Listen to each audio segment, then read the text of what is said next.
Assalamualaikum warahmatullahi wabarakatuh. Salam sejahtera bagi kita semua. Salam Om Swastiastu, Namo Buddhaya, salam kebajikan. Kami dari kelompok 4 Etika Administrasi Publik dari lokal 3D reguler dengan dosen pengampu Bapak Fakhri Esos MAP. Di sini kami akan mempresentasikan tentang kajian moral dan etika dalam pelayanan. Tak kenal maka tak sayang. Yang sudah kenal, hati-hati bakalan sayang. Sebelumnya, saya Farida Iryani dengan NPM 2023174 sebagai moderator.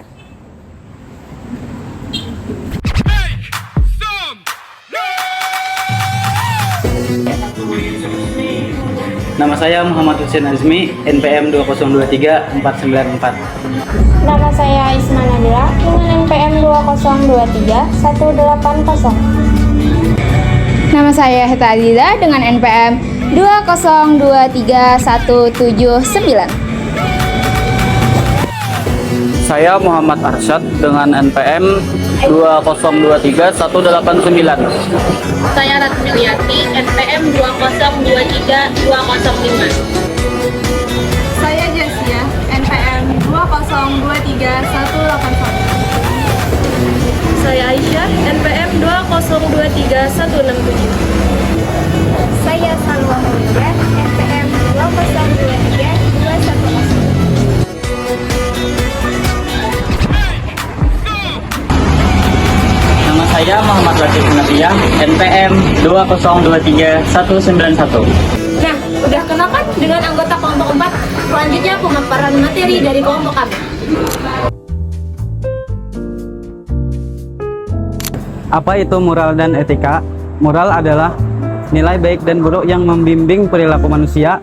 Hal ini lebih efektif pribadi dan didapat dari keluarga, agama, dan pengalaman hidup. Moral berfungsi sebagai standar perilaku, memungkinkan individu untuk hidup secara kooperatif dan menilai tindakan berdasarkan nilai-nilai sosial yang berlaku.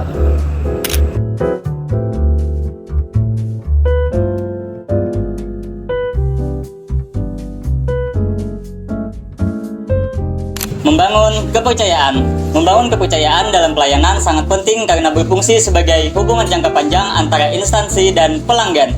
Kepercayaan memungkinkan pelanggan untuk merasa nyaman melakukan transaksi yang mendorong loyalitas dan rekomendasi positif kepada orang lain. Pelayanan yang bermoral dan etis membangun kepercayaan antara pemberi dan penerima layanan.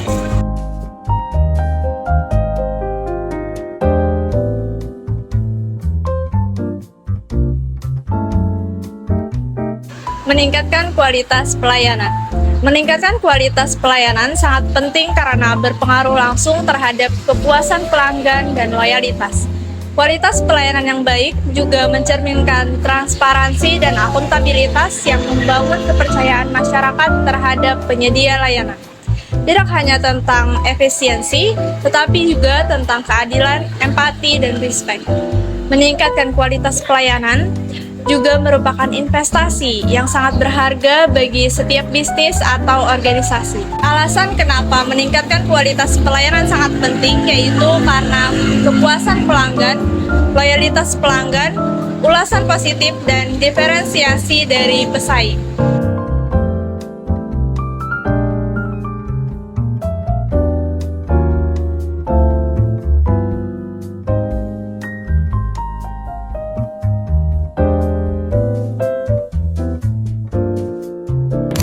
Menjaga reputasi. Reputasi yang positif mendorong aparatur pemerintah untuk tidak bertindak secara akuntabel.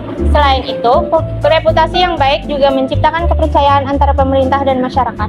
Berikut langkah-langkah yang penting untuk menjaga reputasi. Yang pertama, menaati prinsip-prinsip etika publik. Yang kedua, memberikan pelayanan yang berkualitas.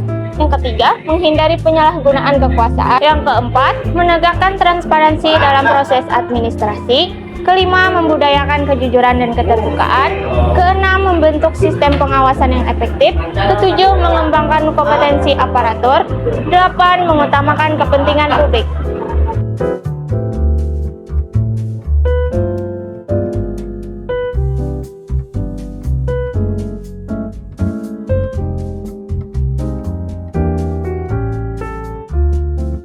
Penerapan moral dan etika dalam pelayanan. Dalam pelayanan, moral dan etika perlu adanya beberapa hal yang harus diterapkan. Yang pertama, keadilan. Pelayanan yang adil meningkatkan kepercayaan masyarakat terhadap pemerintah untuk partisipasi aktif warga dalam proses pemerintahan. Selain itu, juga menjamin semua individu mendapatkan perlakuan yang sama, sehingga menciptakan keadilan sosial di masyarakat. Yang kedua, jujur. Kejujuran membangun kepercayaan antara pemerintah dan masyarakat. Ketika masyarakat merasa bahwa informasi dan layanan yang diberikan adalah benar dan transparan, mereka lebih cenderung untuk mempercayai institusi publik. Selanjutnya, tanggung jawab. Ketika penyelenggara laporan bersikap tanggung jawab, masyarakat lebih percaya pada institusi tersebut.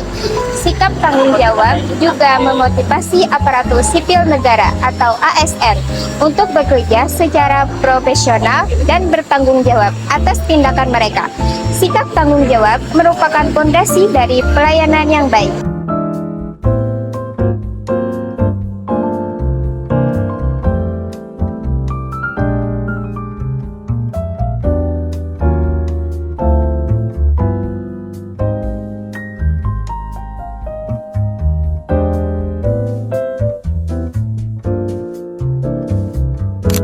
Selanjutnya, hormat. Dengan menunjukkan rasa hormat, petugas lebih mampu memahami kebutuhan dan harapan masyarakat yang berkontribusi pada peningkatan kualitas layanan. Sikap hormat adalah dasar dari interaksi sosial yang baik, termasuk dalam konteks pelayanan. Ketika kita menghormati seseorang, kita mengakui martabat dan nilai mereka sebagai individu. Adapun hal-hal yang menjadi tantangan dalam penerapan moral dalam etika yaitu tekanan kerja. Tekanan kerja adalah tantangan nyata dalam memberikan pelayanan yang baik tentang penyebab dan dampaknya, serta penerapan strategis yang tepat. Tekanan kerja dapat dikelola dengan efektif.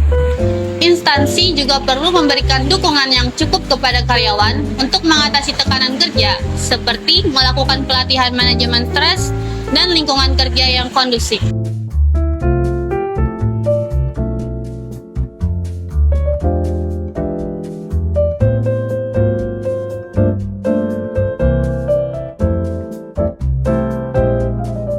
Yang kedua yaitu kepentingan pribadi. Kadang-kadang ada benturan antara kepentingan pribadi dan kepentingan profesional. Hal tersebut dapat mempengaruhi suatu keputusan yang diambil sehingga mungkin bertentangan dengan nilai-nilai moral dan etika yang seharusnya dipegang. Yang ketiga, perbedaan nilai. Setiap individu atau kelompok memiliki nilai pandangan moral yang berbeda-beda, tergantung pada latar belakang budaya, agama, dan pengalaman pribadi. Perbedaan ini dapat memicu konflik atau kebingungan dalam menentukan suatu tindakan yang tepat dalam situasi tertentu. Beberapa upaya meningkatkan moral dan etika pelayanan.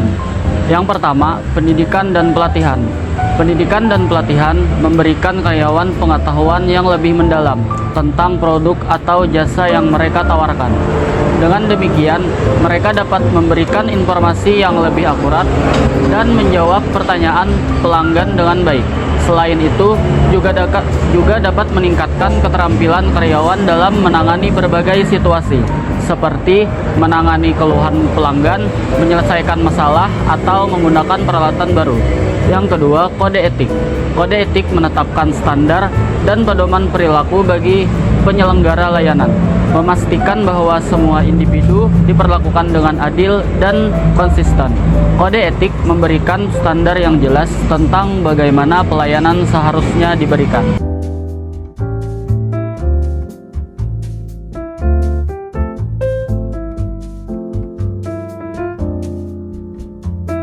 Tiga, sistem pengawasan. Sistem pengawasan adalah serangkaian proses yang dirancang untuk memantau dan mengevaluasi kinerja suatu sistem atau proses. Dalam konteks pelayanan, sistem pengawasan berperan penting dalam memastikan bahwa pelayanan yang diberikan sesuai dengan standar yang telah ditetapkan dan terus ditingkatkan. 4. Kepemimpinan yang baik. Kepemimpinan yang baik adalah kemampuan seseorang untuk mempengaruhi dan mengarahkan orang lain untuk mencapai tujuan bersama. dalam konteks pelayanan, kepemimpinan yang baik berperan sangat krusial dalam memastikan bahwa pelayanan yang diberikan memenuhi kebutuhan dan harapan pelanggan. Permisi Pak, Baik Kak, apakah ada yang bisa saya bantu? saya ingin mengurus surat kata, tapi pengennya itu dibutuh Pak. Bagaimana ya Pak? Sebelumnya mohon maaf Kak, kami di sini tidak bisa melakukan itu karena SOP di tempat ini tidak memperbolehkan untuk membuktikan semuanya harus adil. Gimana kalau gini, saya kasih uangnya supaya disuruh Pak? Mohon maaf banget kan sekali lagi, kami tetap tidak bisa karena saya tidak berani juga untuk melakukan hal itu karena saya di sini profesional dalam bekerja. Terima kasih sekali. Bu, Iya, ada apa? tadi ada satu pelanggan yang minta untuk pengurusan sertifikat tanahnya itu dipercepat dan dia itu mengatakan akan memberikan imbalan kepada saya Bu. Jadi gimana Bu? Terus bagaimana respon kamu? Tadi sesuai dengan SOP di tempat ini saya menolaknya. Saya bilang kita semua di sini harus adil dan tidak boleh ada satu orang pun yang dipercepat seperti itu. Betul, tindakan kamu sudah benar karena di dalam pelayanan kita harus menjaga integritas dan keadilan terhadap pelanggan yang lainnya. Ya Bu, tapi bagaimana kalau situasinya itu darurat dan harus diprioritaskan? Bukankah itu salah satu empati dan pelayanan? Memang betul, empati adalah bagian dari pelayanan, akan tetapi empati juga harus mengikuti kerangka dalam kebijakan dan etika yang ada di kantor kita. Apabila ada pelanggan yang nantinya meminta permintaan seperti itu lagi, maka kamu bisa saja mengajukan kepada pelanggan tersebut untuk mengajukan permohonan resmi kepada kantor kita. Jadi meskipun niat kita baik, kita tetap harus berhati-hati agar tidak melanggar aturan, agar kita tidak menimbulkan kesan favoritisme. Betul kan Bu? Betul sekali, di sini kita tidak hanya bekerja untuk memenuhi pelanggan, akan tetapi juga kita harus menjaga kepercayaan publik terhadap layanan kita. Itulah sebabnya kenapa moral dan etika diterapkan dalam setiap tindakan kita. Terima kasih atas penjelasannya Bu. Sekarang saya jadi lebih paham bagaimana menjaga keseimbangan antara aturan, empati, dan juga etika.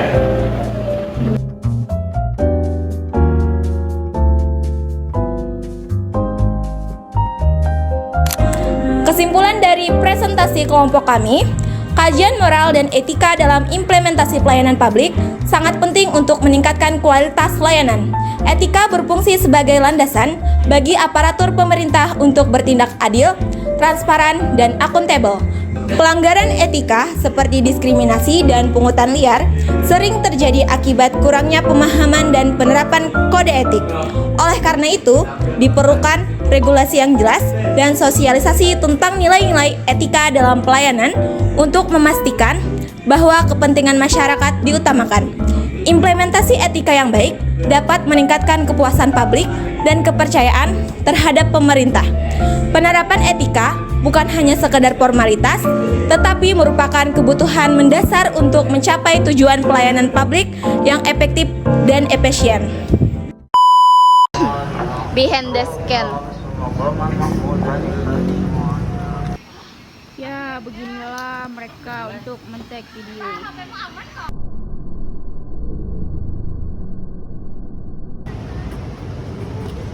Kepercayaan yang nyaman.